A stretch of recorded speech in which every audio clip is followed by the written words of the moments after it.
السلام علیکم ناظرین کرام، شروع کرتی ہوں اللہ تعالیٰ کے بابرکت نام سے جو بڑا مہربان اور نہایت رحم والا ہے۔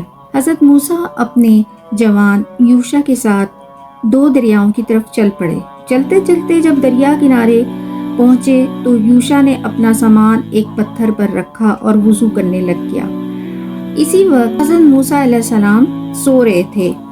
اسی اثناء میں یوشع جب وضو سے فارغ ہو کر آیا تو ایک قطرہ پانی کا اس مچھلی پر ہاتھ کی انگلی سے ٹپک گیا اور مچھلی فوراً زندہ ہو گئی اور کھانے کے سامان زنبیل میں سے سرنگ بنا کر دریا میں اتر گئی۔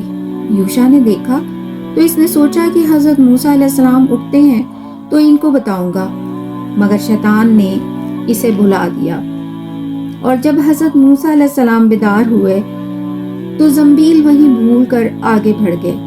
اگلے دن فجر کے بعد نماز سے فارغ ہو کر یوشع سے کہنے لگے کہ بھوک لگی ہے اور مچھلی مانگی۔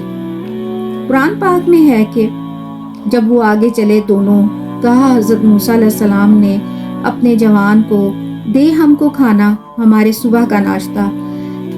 تحقیق ہم نے پائی سفر میں تکلیف۔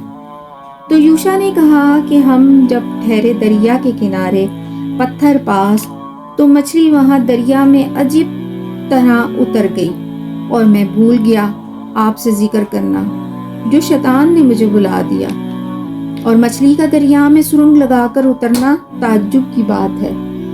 حضرت موسیٰ نے کہا یہ تو وہی جگہ ہے جہاں ہم نے جانا تھا، اور پھر وہ وہاں اپنے پاؤں کے نشان دیکھتے واپس پلٹے۔